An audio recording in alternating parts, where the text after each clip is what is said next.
Repeat after me. I take refuge in the Buddha. I take refuge in the Buddha.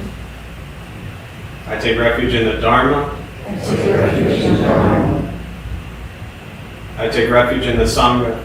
I take refuge in the Sangha. Keeping the palms joined.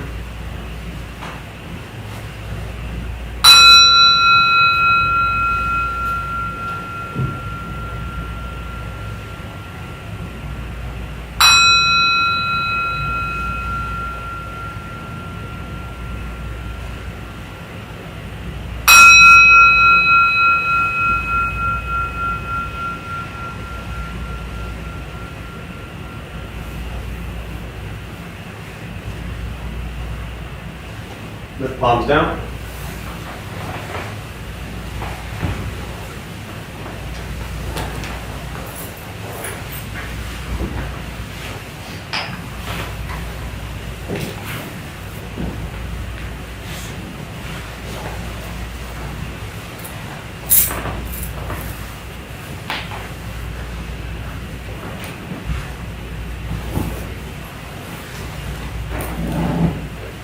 Right. I almost said good morning, everybody. Good evening, everybody. Thanks for showing up. Anyone here for the first time tonight? You want to share why you're here, what brings you here? Now that your hand's already up in the air. What brings you here? I would like to explore other faiths. Right on. Well, welcome. Thank you. Well, I read the Book of Joy, and I guess I just got more interested in everyone doing school together. Yeah, nice. Well, thanks for showing up. I went to explore another faith 20-something years ago, so be careful. You've been warned now. First time? Just looking for a little more peace. Yeah. Hard to find these days, right? If you go like 6 blocks that way, turn right, peace is there, I'm telling you. This is the wrong place for it. The funny thing is people come here for peace, but you know what you end up getting to know? This. And how peaceful is that right now? I'm shaking my head this way, you're doing this way. Yeah? That's the practice, is to understand that this is the crazy thing. And the peace isn't here. It's not 6 blocks down the street. It's right here. And the sooner we learn to be at peace with the craziness, then we find peace. So, give it about 7 years, you'll be just fine. Right? First time. Interested in trying something new. Yeah, nice. Well, glad you all are here. It's important always to kind of explore like why you start this practice. You know, whether you're here for the first time, whether you keep coming back, it's always important to kind of explore and understand like why. You know, why do something like this? Why explore the nature of your own mind? Why look at Buddhist teachings or any teaching for that matter? And then as you kind of stumble along your way, as we all do, always come back to, or I suggest you always come back to what that original intention is. Because as you go on this journey, it doesn't get easier. You'll continue to face tremendous challenges and difficulties, and kind of coming back to that original intention of why we show up, you know, whether it's here or anywhere, really, that kind of drive that says, hey, I just want to find peace. That's always going to be there, but we might lose our way a little bit and kind of forget that. Or get frustrated or feel like we're not achieving everything we want to achieve. And so the suggestion is to just come back to that original intention, to remind yourself why you begin this stuff. And then stay diligent with whatever your spiritual practice is. If it's meditation, if it's Buddhist practice, if it's going to Christian church, whatever it is, stay diligent with that practice that brings you peace. All right, to those who are joining virtually, welcome. Glad you're here. Thanks for showing up. Feel free as you are to say hello. There's a chat box on your screen somewhere. We'll start with the meditation practice. A couple things to tell you before we begin, especially for those who might be sitting for the first time. Nothing's going to happen to you. You're not going to float away. You're not going to have any mystical, magical experiences. Right? The mind that races all day long is not going to shut off. Don't judge your practice when you don't ask yourself, is it working or not working? Are you doing it right or wrong? We're just going to sit. We're going to breathe. You'll hear sounds inside, sounds outside. This is life. Life is filled with chaos. And this practice is learning to get quiet and still within all of the chaos. Posture, you just want to be comfortable. If you are on a cushion, often helps slide into the front third. If you're on a chair, bench, or wherever you're seated, also just trying to sit up straight, relaxing the shoulders, hands are on the knees or lap, whatever's comfortable. If you need to move during meditation, simply move.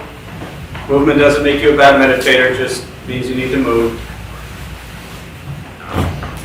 I will guide us as we begin, and we'll settle into a little bit of silence. Most important, do not expect anything. We're just going to sit and breathe.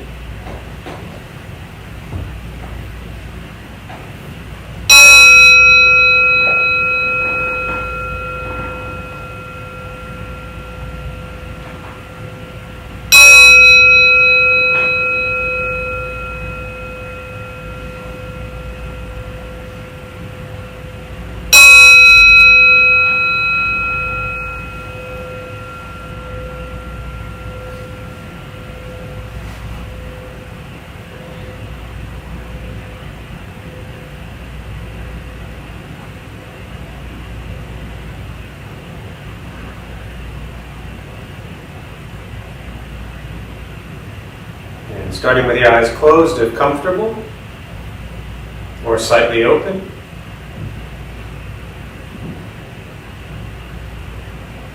Mouth is open or closed. We'll start with taking 3 deep breaths, slowly.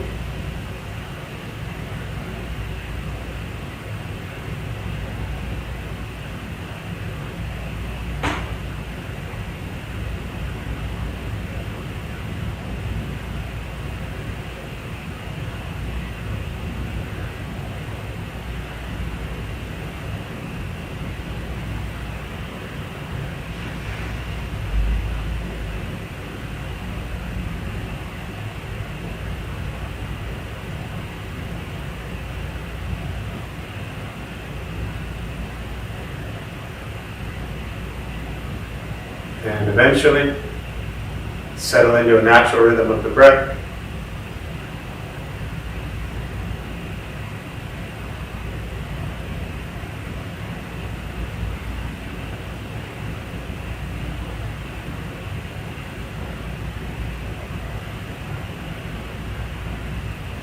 Noticing the mind as it wanders, jumping from thought to thought.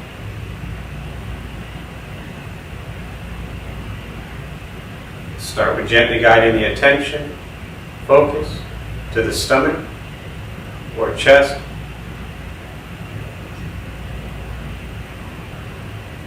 Breathing in, feel them rise.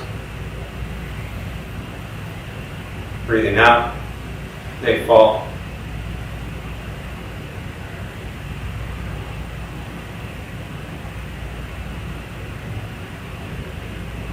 Simply continue this practice,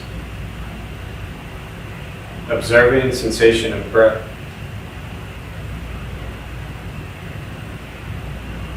Expecting nothing but to sit and breathe.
As the mind wanders,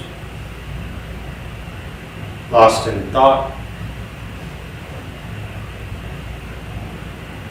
recognize it.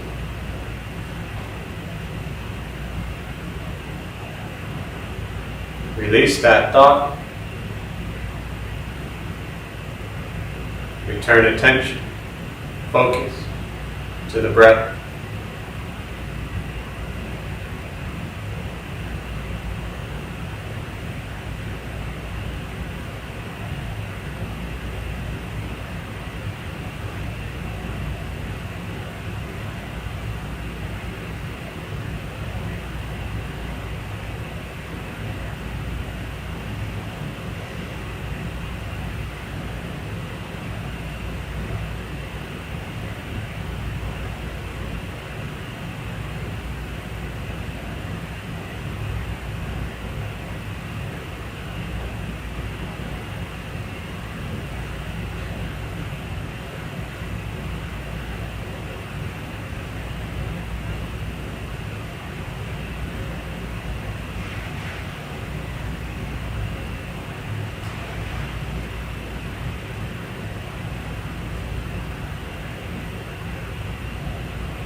Breathing in,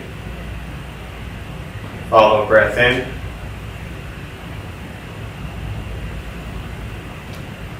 Breathing out,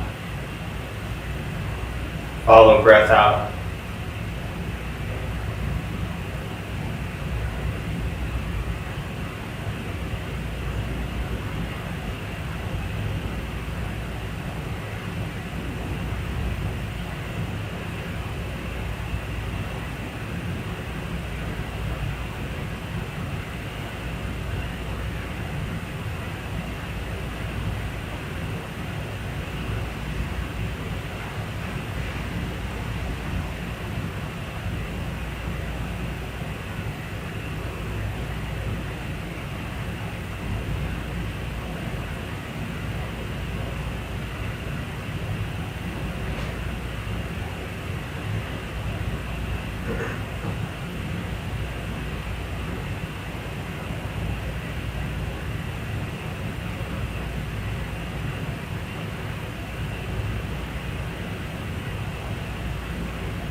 letting go of expectations,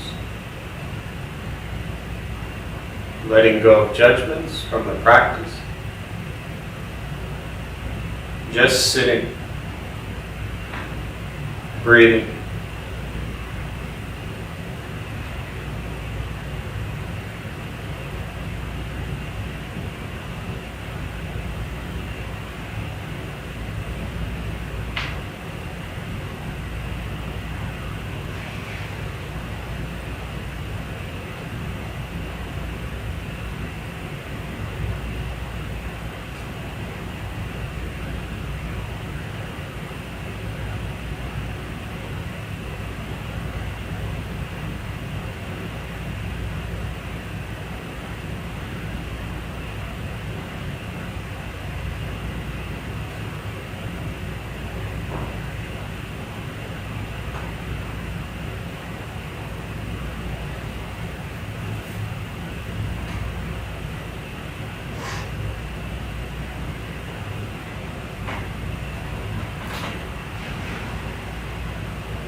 And with the body still, rested, and the speech quiet, aware of all sounds,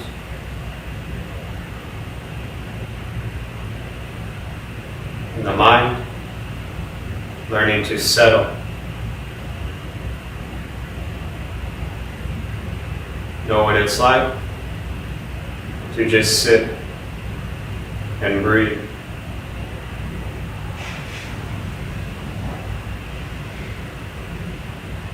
Knowing with each breath, there's nothing else to do. Nowhere else to go. And no one else to be.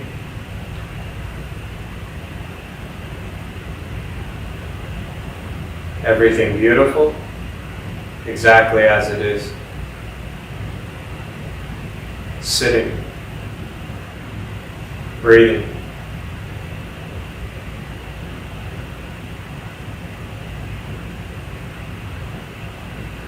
And once again,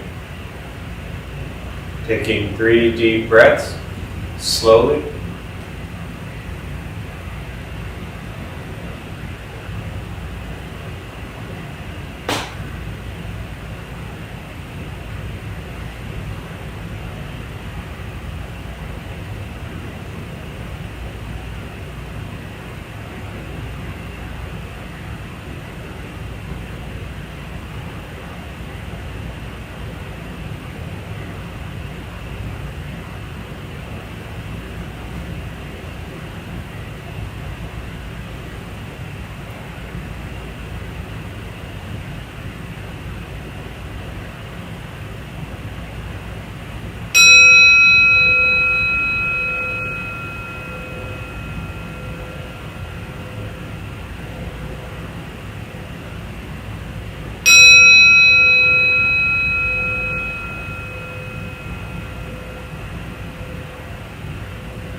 And as you slowly open the eyes,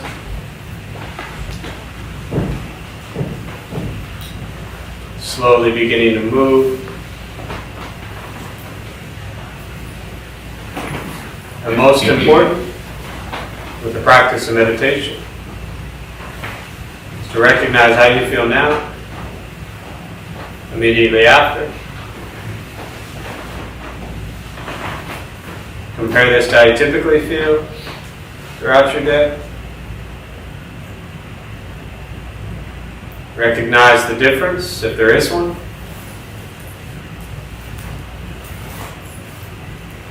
Ask yourselves how you prefer to feel every day for the rest of your life.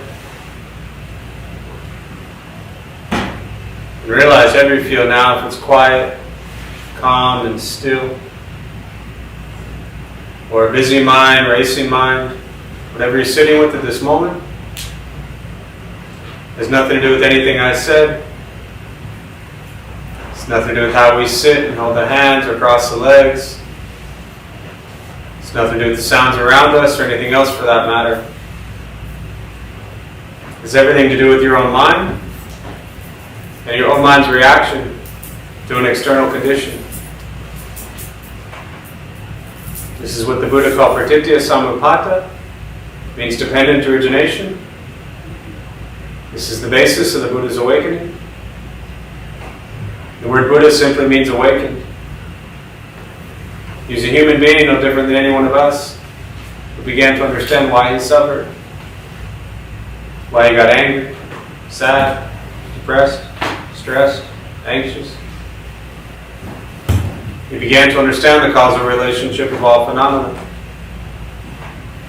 And what that means, very simply for all of us, regardless of where you come from or what you believe in or where you think you're going, your whole life is filled with things that happen. You react. More stuff happens. More reactions. That's it. This practice is simply learning what it's like to respond to something quietly, peacefully, still. Because for most of us, the way you responded to the last 20 minutes is quite different from how you respond to every other 20-minute period of your life. And so all we're working on every day is closing the gap to where the way you feel now is closer to how you feel always.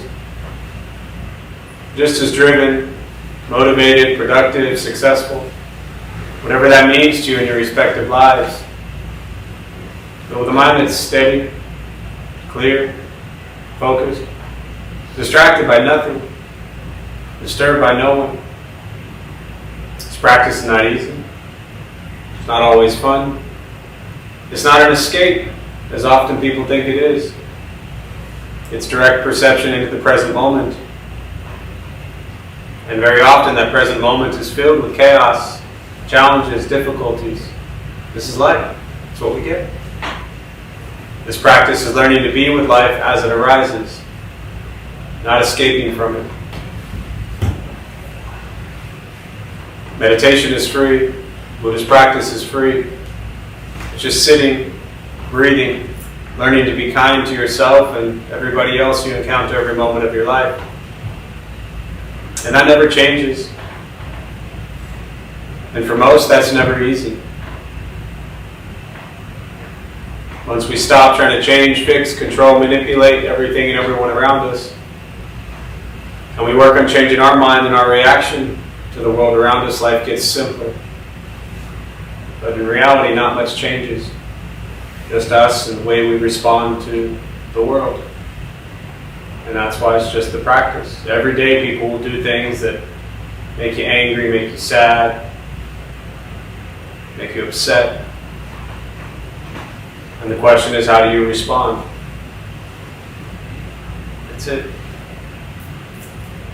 So with that, for me, I'll pause. I always prefer just to respond to questions.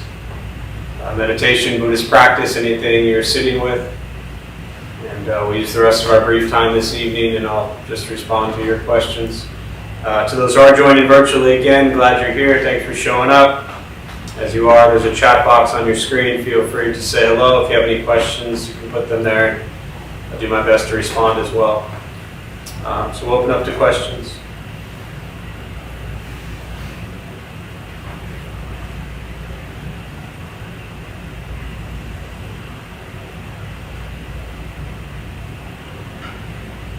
Can you explain the 3 chimes?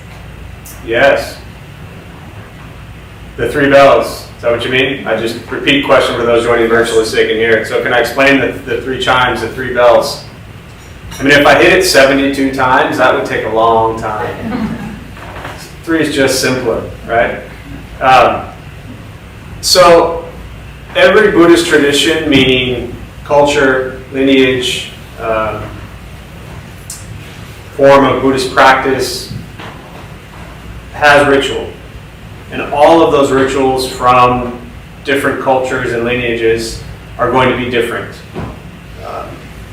A lot of times, especially in a place like this, I mean, we built this 17 years ago to remove a lot of the cultural barriers that we felt made it really difficult for people to learn the practice. Meaning, if you all came in here, we put you in robes and we told you to bow and chant and recite stuff in other languages, you might come once or twice to check it out, and you're probably not going to keep going back, right? So we removed most of that.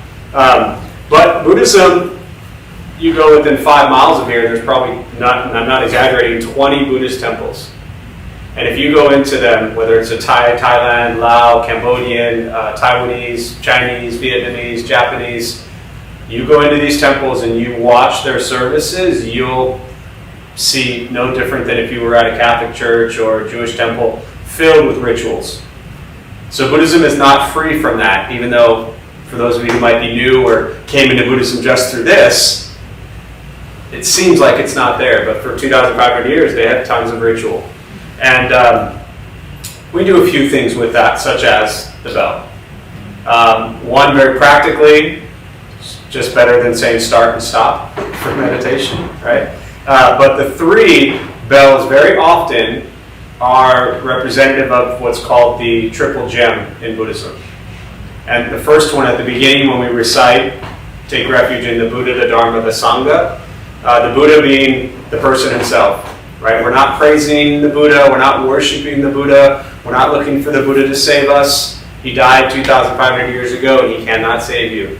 You are on your own, my friends, so good luck. Right? What we're taking refuge in when we take refuge in the Buddha is what's known as bodhicitta, or Buddha nature.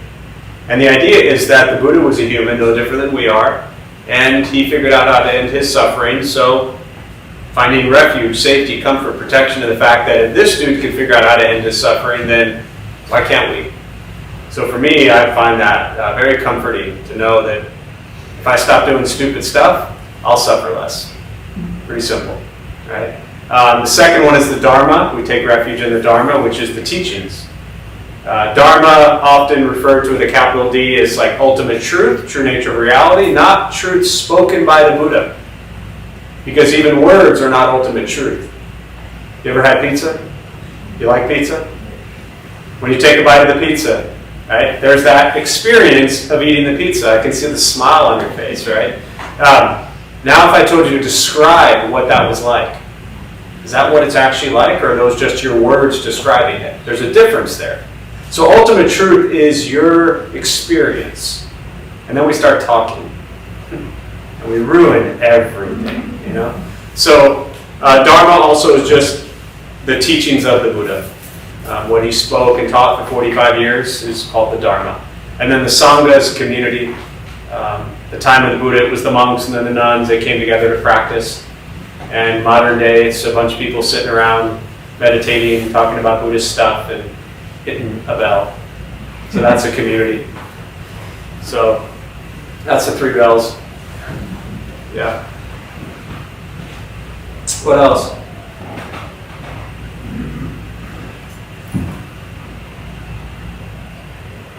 Besides removing the rituals, how else Buddhism evolved apart? How else did Buddhism evolve? Yes. In what regard? Because you got 2,500 years. Oh, sorry, go ahead. As far as the teachings. As far as the teachings? Yes. Well, so narrow that down a little bit for me, or just speak a little more so I understand. When you say the teachings evolved, what do you mean by that? I understand that the rituals have been simplified and removed in order to be accessible, the Buddhism to be more accessible to us. Also, I'm wondering if in any way the teachings evolve to adjust to our current Okay, lifestyle. perfect, thank you. Not practical, but more cognitive. Yeah. No, make them practical. If they can't be practical, then they're not of any use to you. If they're only cognitive, then you're wasting your time. Right? To intellectually understand these things doesn't do us any good. To intellectually understand how to make pizza without actually making pizza doesn't do you much good. Unless all you do is talk about how to make pizza. Right? But let me come back to the first part. I think if I understand your question. There's a common expression in Buddhism that says there's 84,000 paths to awakening. So I don't necessarily look at Buddhism as evolving. There is what the Buddha taught for 45 years, and then he died. So that hasn't changed, what he taught. Now, as they say, and I'm not a scholar, but been around this stuff enough to know that there's a very common theme in Buddhist practice to understand that as Buddhism goes into a new culture, it adapts with and meshes with that local culture. It doesn't necessarily mean that Buddhism in and of itself, and I guess it depends on how you define evolve, but it doesn't mean that Buddhism is evolving, but it is becoming practical to that local culture. So for example, when Buddhism went in, this is 500 years before Christ when the Buddha was alive, and then around the turn of the century, 500-600 years later, it goes into China. Right? So it starts out in India, and then it goes first 100, 200 years, Thailand, Laos, Vietnam, Cambodia, Southeast Asia, and then about 500 years after he died, it goes into China, as an example. Japan, Korea. And when you went into China with Buddhism, you had Taoism, you had Confucianism, you had Shinto practice. So Buddhism meshed with those cultures. It didn't necessarily change the way people practiced rituals and the way they integrated into their lives changed. But I don't, and again, it's just semantics, I don't see necessarily that meaning Buddhism, because when I think of something evolving, I think of it as like the last thing we want is Americans to evolve and redefine Buddhism. Right? American culture is like the exact opposite. If you went 1,000 million, 100 billion miles that way, in America, Buddhism is like all the way over there. So I don't want Buddhism I don't want America to, these are all my personal unenlightened views, but I don't want Americans to take it and change it and evolve it. It's fine. We just need to figure out how to integrate it into our lives. And I think that's what's most important. There's a word in Buddhism called upaya. It means skillful means. The verb is upayic, U-P-A-Y-A. Upayic. To me, what is most important in Buddhist teachings is the use of upaya, meaning how can we skillfully bring the teachings of generosity, morality, patience, diligence, concentration, wisdom. How do we bring loving kindness, compassion, joy, equanimity? Right? How do we understand greed, anger, and ignorance, which is the second noble truth? 2,500 years ago, the Buddha said life is filled with suffering. You don't need to change that. Right? It doesn't matter how many different languages you put that in. Begin to explore. Show of hands. How many of you suffer? So 2,500 years ago, the Buddha said that. Still applies today. The second thing he says is, what's the cause? That's the second noble truth. He said the cause of our suffering is greed, anger, and ignorance. So begin to know your greed, your anger, your ignorance. We shouldn't change that. The danger is when people take any sort of spiritual religious practice and try to mess with it, then you get some weird shit. I think Buddhism is great how it is, and it's just our ability to integrate it into our lives. Like, for me as a practitioner, how comfortable do you feel looking in the mirror and saying, I am greedy, I am angry, and I'm ignorant? Are you comfortable doing that? And if not, then you're going to struggle with this practice.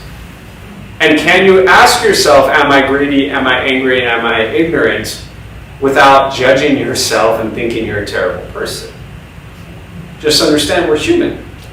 We're struggling. We have levels of greed. It doesn't mean we're like terrible people. We have levels of anger. It doesn't mean we're terrible people. We have levels of ignorance. So these are just simple examples of, I think, how we can apply and integrate. And to me, that's one of the most beautiful things about the Buddhist teachings is you don't need to change it. It doesn't need to change. Skillfully, upayically, we have to figure out. And to me, that's the purpose of the Dharma Bum Temple, is to integrate it into our everyday Western lives. So, I hope that's helped. Does that help? Yes. I was just listening to see that was outside last week, Dalai Lama, and he was actually talking about birth control and that how applies that. And it blew my mind of the openness that he expressed and how it didn't fit with what I know about the Buddhism, and just gave a new kind of like a fresh perspective. Yeah. I have not seen that or heard that, so I can't really comment on that. But I think it's important to understand that everybody, whether it's the Dalai Lama, the late Thich Nhat Hanh, you have all these great Buddhist teachers, every one of them is giving their perception and their teachings on what they think the Buddha said. And I'm, just keep that in mind always. And I think that, especially for those who are new to Buddhism, you'll hear things around Buddhist teachings and maybe they'll resonate with you. As the Buddha said, don't believe this stuff just because he's saying it. Try it. Put it into your life. Practice it. If it's beneficial, meaning if it helps you and others suffer less, then by all means, continue. If it's not beneficial to you, if it causes more pain, more suffering for you and others, then by all means, abandon it. There's a question here. A long one, hang on.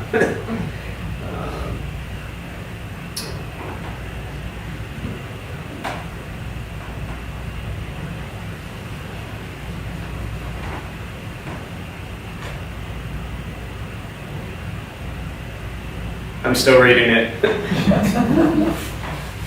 Okay. So there's a question here. I'm asking this question for a friend. I'm just sharing your question for everybody who's here. And as soon as I said that, everybody laughed, as I did when I saw that first line. But in all fairness, to defend Ashley here, the friend is sitting next to them, which is the second sentence. I'm asking a question for a friend who is sitting next to me. They are in a marriage that is not fulfilling to them. It's not an awful marriage, but it's also not fulfilling a deeper need for connection and growth. They want to know what to do. Do you blow up an entire family because your needs aren't met? Is that selfish? Can it be as simple as focusing your attention on what is good and ignoring the desire for it to be something deeper than it is? So a few things. One, and I'm going to keep it less personal and specific because that's more details than I ever like to know. I want to be very careful that Buddhist practice doesn't get shifted and twisted into being therapy and counseling. I think therapy is incredibly important. As I always say, half the people here are in therapy, the other half are therapists, and half of the therapists are in therapy. So I think there's a very beautiful symbiotic, is that the right word? Is that a word, right? Yeah, symbiotic relationship between Buddhist practice and therapy, but please don't confuse the two. They're very different. I don't suggest replacing one with the other. So in my response, I don't want to make this about therapy or psychology or giving marital advice because I'm just some dude making this shit up, and so I don't do that. But what I would say is begin to understand and explore. This isn't about blowing up a family, not blowing up a family. It's not about needs being met or not being met. To me, this is a practice about understanding we have cravings and desires of how we want life to be, and begin to understand that why is one not feeling fulfilled in a relationship, whether it's marriage, whether it's friendship, whether it's a working relationship, whether it's your interaction with a stranger on the street. Begin to understand that if we potentially shift what our desires and expectations are in any sort of dynamic with somebody, maybe that dynamic can actually shift. And Again, I don't know the person asking the question, so I definitely don't know the person sitting next to you. Very different than if you were here. But quite possibly, in many aspects of our lives, and this is for everybody here, we have very high levels of expectations for people. And we've set a standard that we think people need to live up to. And we usually don't need to look further than the mirror to recognize that we've set a standard for ourselves that we've been trying to live up to your entire life. And for many people, that's why you're sitting here on a Tuesday night at 7 o'clock, because you feel you haven't lived up to that standard, and it's caused pain and suffering and discomfort and angst in your life. So you're seeking something to help yourself feel better, when in reality, if you maybe just drop the standard of what you think you're supposed to be, maybe you'd be all right. And same thing in dynamics and relationships, whether it's intimate or friends or whatever it is. If we don't set this just unrealistic expectation of how we want people to be, and maybe just find gratitude and appreciation for who and how they are, maybe that dynamic will change. And in any relationship, you use the term blow up a family. I'm not a fan of blowing up a family. I'm also not a fan of people living in absolute misery forever. Because that has an impact as well on those around you. So that's my response without giving you any answer. But I would spend more time exploring, instead of making it about the other person, which is often what we do in any conflict we have. We always make it about what they're not doing, what they need to do, what they should have done, why they're not doing that. Begin to ask ourselves, how can we change? Now again, I shouldn't say again because I say this all the time, but I haven't said it tonight. In any comment I make around relationships, especially intimate relationships, to me there's an asterisk always that if one is in a physically, mentally, emotionally abusive situation, from a safety standpoint, I always recommend people stepping away from those. Buddhist practice is not staying there while you're metaphorically or literally being punched. Remove yourself and be safe, always. But other than that, before we try to destroy something, ask ourselves, what are we doing to possibly change and make a situation better? So, thanks for the question, friends, next to the friend. Other questions? I have a question. Yeah. What is the relationship between recovery programs and Buddhism? I know that we talk a lot that there's really only one idea in the world, but I know that recovery takes a lot of tenets from a lot of different things, and maybe those they're just one ideas, right? And they come up in the same places. Like when I say a lot of things, I mean a lot of different religions and practices, and so is there a specific history behind that? Is there a history in San Diego behind that? Behind Buddhist recovery? The connection between them, I guess. Between Buddhism and recovery. Yeah. You said something that lost me early on. You said something to the effect of, we talk about there being one way or one. Well, what did you mean by that? There's only, I feel like there's so many ideas, and we kind of keep going back to, not we, but. Yeah, but that's what I mean. Who is we? This one. Okay. So we go back to the same ideas a lot, and it seems like whether they're from recovery or they're from Eckhart Tolle or Buddhism here or whatever it is, it's always the same ideas. Because there's one idea. Well, there are many ideas. Everybody's just rephrasing, paraphrasing, and stealing from everybody else. And whether it was Buddha, whether it was Jesus, whether it was Donald Duck, if it's going to make you healthy and happy and have a positive impact on the world and yourself, then whoever said it, Eckhart Tolle, Donald Duck, the Buddha, Jesus, they all have brilliant teachings. And so for me, Buddhism in it of itself is also just a construct and one person who lived for 45 years and said a bunch of stuff. And I think the bunch of stuff that he said was pretty brilliant. But moving away from that, specifically to the dynamic or relationship between Buddhism and recovery, not an addict, never have been, never been in recovery. For literally over 25 years, I've worked in those environments. Started when I was 20 working with adolescent females who've been physically, sexually, emotionally abused, most of them addicted at that point in time already. And I've done work in treatment facilities and everything, and in prisons and psych units, you name it, for over 20 years. And at the root of, I say that meaning I'm coming from an outsider's perspective, not someone who can intimately relate to being an addict, which is important. At the root of addiction, in my experience, is craving and desire. And very often this idea that this sense of self isn't good enough, or whatever we're in isn't good enough. And so we crave and desire something else, an escape. And we often turn to unhealthy escapes. I mean, there are healthy escapes too. They're still escapes, right? Exercising for 3 hours a day might not be a bad thing, but if we're exercising for 3 hours a day because we can't deal with life, there's an escape. Better than sitting in a bar and getting loaded for 3 hours, right? Netflix for 10 hours. Not the end of the world, but why are we getting lost in Netflix for 10 hours? You know? What are we escaping from? And this comes again back to the very first noble truth: life is filled with suffering. So we're suffering and we're escaping. Craving, desire, as the Buddha taught, is the reason we suffer. We crave and desire for life to be different, something else. And very often the thing that we turn to are drugs, alcohol, whatever that addiction might be. And it goes without saying that, of course, then we potentially build chemical dependency. So that's a whole nother level there. But I'm really looking at the beginning stages of it, where it all comes from, right? I do a lot of work with college kids, right? We have the college group at San Diego State. We talk about precepts, right? To refrain from lying, refrain from killing, refrain from stealing, refrain from sexual misconduct, and refrain from intoxicants. That's their entire life at San Diego State University. That's 4 years of college.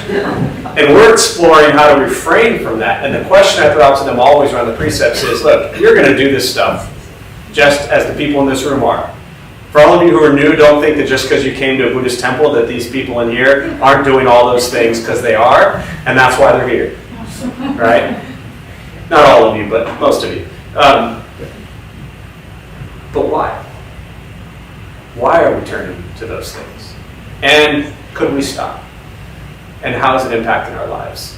So I think there's a huge connection. We started our Buddhist recovery work through Dharma Bum Temple in 2009. It was literally Ken St. Pierre who called me one day and said, "Hey Jeff," he was about a year, you know Ken? Yeah. It was about a year into recovery and about a year into Buddhist stuff. And he said, "Hey Jeff, I think I figured out how to tie together Buddhism and recovery." I'm like, "Well, draw it up." He said, "I already did. I have a photo." He took this huge sheet of butcher paper, I don't know, about half of this shrine area. He came down the old Buddha view, put it up on the wall. He had the 12 steps, and he had a Buddhist teaching under each of them. And I was like, "Well, let's start a class." And he made a flyer, and then like 100 people showed up. And 14 years later, we're still doing Buddhist recovery groups. So I think that there's a strong correlation between Buddhism and recovery. And as I say here always to people who go to the recovery sangha, the recovery groups, if you're in recovery, you don't only have to go to Buddhist recovery groups.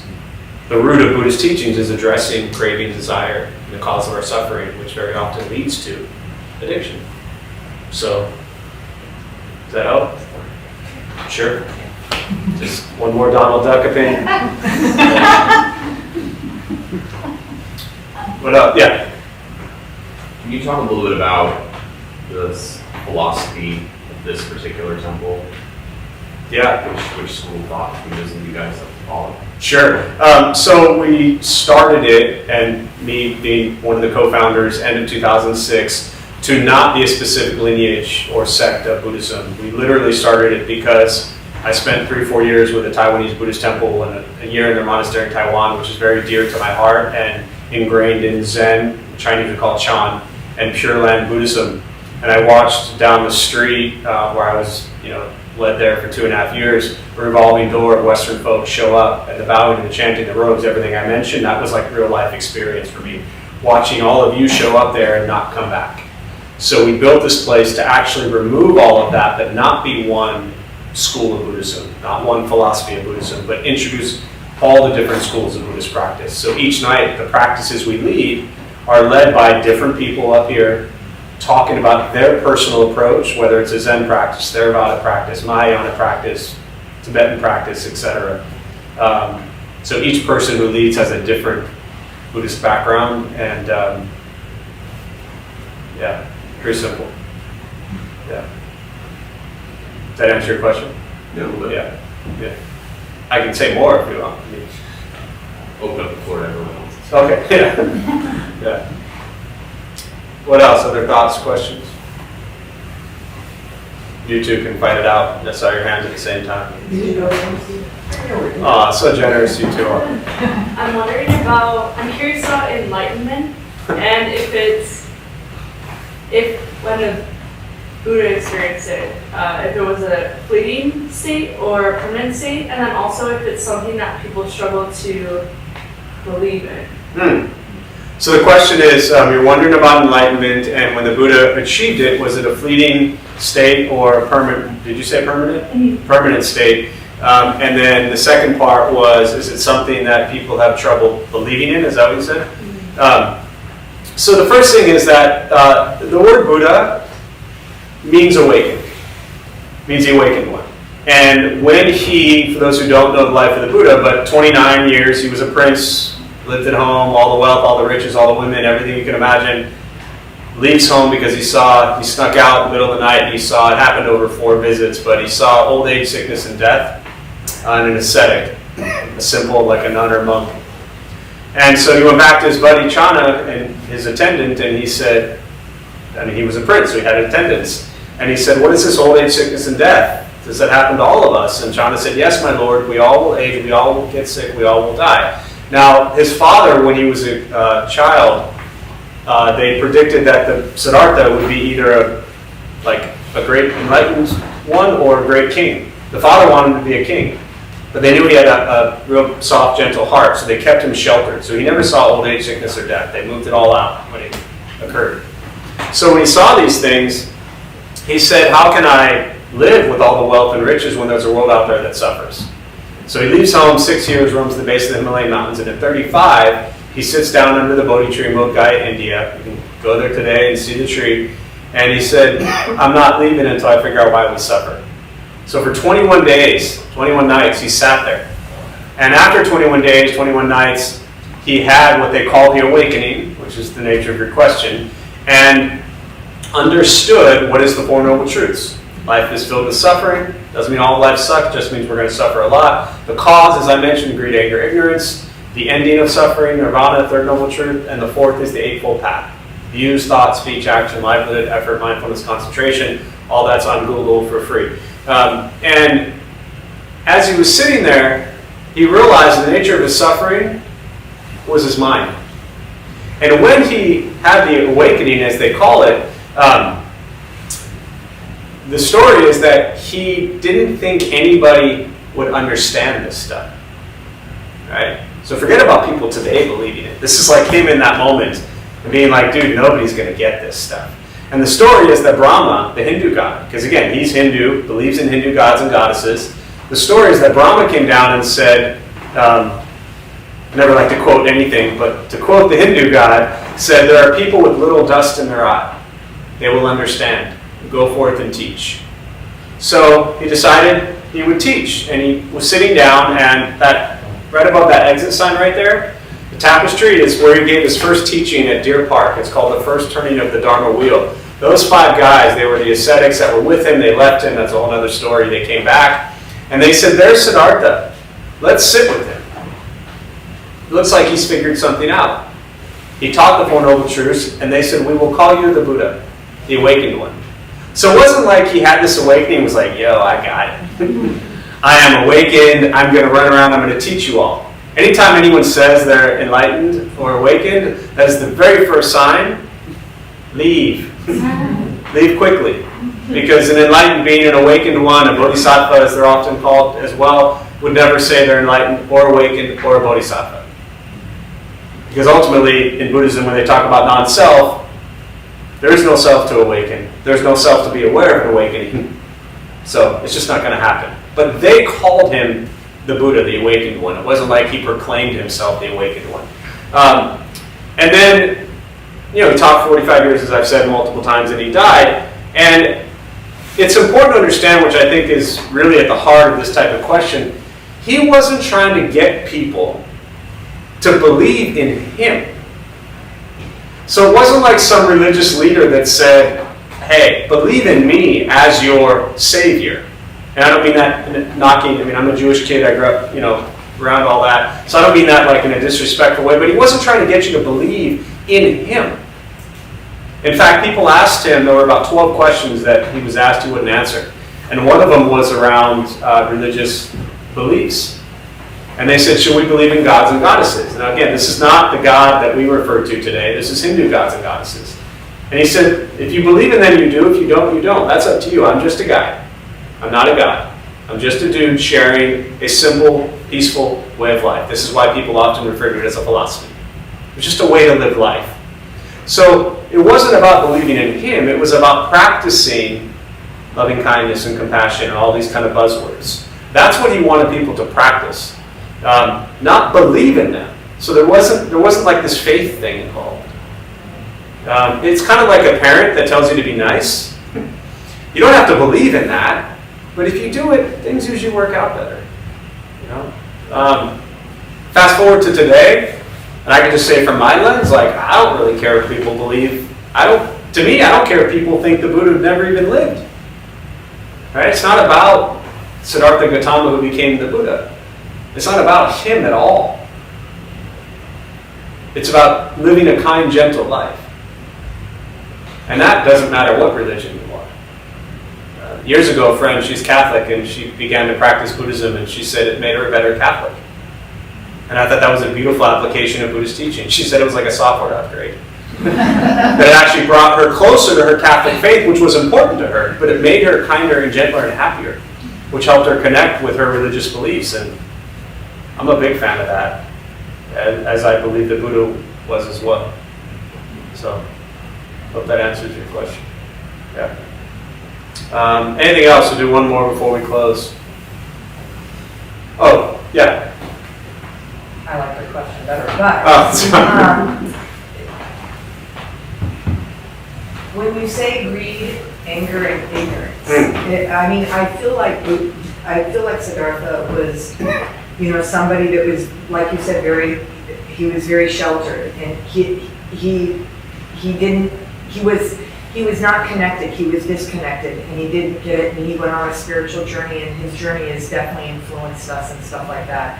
And I think if he was here right now, he'd say, sit with it, whatever the emotion was, because that's what that controls us and stuff. But where does grief sit in with, like, anger or greed, anger, and ignorance? Is it because we don't understand the attachment? Did you say where does grief sit in with it? Grief. Okay, I couldn't hear if you said grief or greed. Yeah. So your question is around how does grief play into practice? Well, what to you is grief? Give me a couple words. There's several different griefs though, for me. There's loss of family, there's an animal, I get really attached to animals, much more than humans. But I don't think that's odd. Yeah. It's just the way that I'm built. Sure. And then the grief of like something not working out in life that you so wanted. There's those type of griefs, but I think it's the attachment that he's trying to tell us. Sit with it, see what the attachment is. Sure. Yeah. I think you answered it better than I would have. But the reason I wanted you to kind of expand on grief, I just wanted to see where you were going with that. And you touched on, yes, various levels: death, loss, humans, animals, grief in life just not going how we want it to, which is also loss. And so I'll close with this thought because you mentioned the word, and it really is the practice of the practice of non-attachment. Is to understand, and for those who are new, non-attachment doesn't mean that we don't care, doesn't mean that we don't love. We had a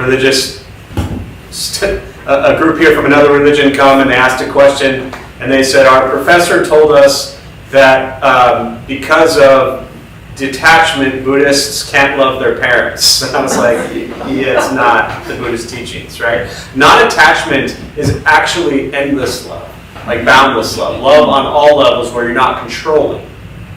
And you're allowing people to be who they are, and you're understanding and respecting that. Again, safely. And we don't have to be there, but boundaries are important. But non-attachment is a big part of grief. And yeah, I mean, to me, when we experience pain, loss, life, not going how we want it to, loved ones, to sit with that and explore it, I'm just repeating what you said, is part of this practice. And to explore, what is this feeling? Why is it there? Do I have resentments about things I could have said or could have done or didn't do, and now they're gone and I can't? When we just lost an opportunity, not so much a life, but an opportunity, or something didn't occur that we wanted to. Why do we feel anger? Why do we feel sadness? What's going on there? It is our attachment to this idea, I believe, that we just want life to work how we want it to. And we want loved ones, animals and humans, to be in our lives forever. And the Buddhist teachings on impermanence tells us it's just not the case. Now, I also want to add that it's important, I think, that when we look at Buddhist practice, to not approach this as if, well, I'm going to explore Buddhism and I'm going to meditate, and that means I'm never going to suffer anymore and I'm going to be happy when people die. And I say that, I mean, very seriously, because very often people might get this idea that, well, if you're Buddhist and you're not attached, then no, people die, so what? No, people die, and it hurts. We lose animals, and it hurts. We lose experiences in life or opportunities in life that don't go our way, and it hurts. This is part of being human. The human experience, the Buddhist in life, is dukkha, discomfort, angst, dissatisfaction, and suffering. So part of this journey is knowing we are going to suffer. And that's okay. The challenge, I don't want to say danger, maybe danger, challenge. The challenge is when we suffer. And when we suffer, we feel not good. That's where we have to be careful. Because when we feel not good, we tend to do things that maybe create more stuff that's not good. So again, there's a million examples, everyone is different, but for me, grief is understanding that we feel pain because we love. And that's being human. If we didn't feel grief, if we didn't feel pain, if we didn't feel hurt and loss, that's when I would be really worried. Right? So it goes back to what you said, to sit with it. And impermanence tells us that these emotions, right? You ever had something not go your way and you just think your life is over? And then 3 weeks later, you don't even know what that was anymore. Because so many other things in the next 3 weeks didn't go your way. So I think to understand that every moment, some things will go our way and some things won't. It's just the way the cookie crumbles. So, yeah. So I'm going to close on that. We'll join palms.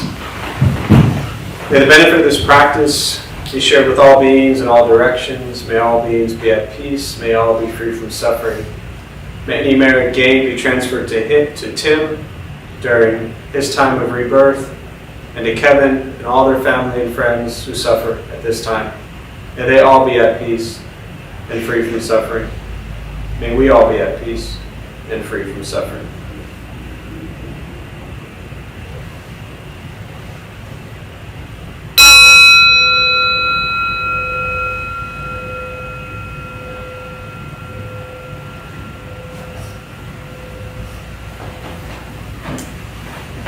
Just a few quick announcements from our Dharma Bum host, Molly, before you all head out. That's Molly. Hi everyone, I'm Molly.